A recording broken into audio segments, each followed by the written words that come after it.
दोस्तों, शाबानुल मुअज़्ज़म ये कैसा बरकत वाला महीना है, आप खुद अंदाज़ा लगाएं। सैयदना गौसुल आज़म रज़ी अल्लाह ताला अन्हु फरमाते हैं कि ये शाबान 5 हरफ़ों के मजमुआ का नाम शाबान है। ये शाबान 5 हरफ़ों के मजमुआ का नाम है।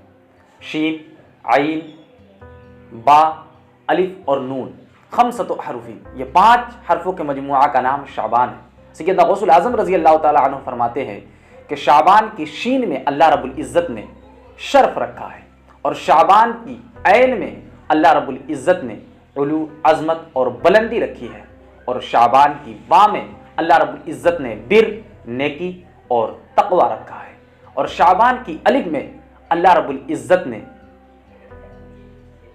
उल्फत और मोहब्बत रखी है और शाबान की नून में अल्लाह रब्बुल इज़्ज़त ने नूर रखा है।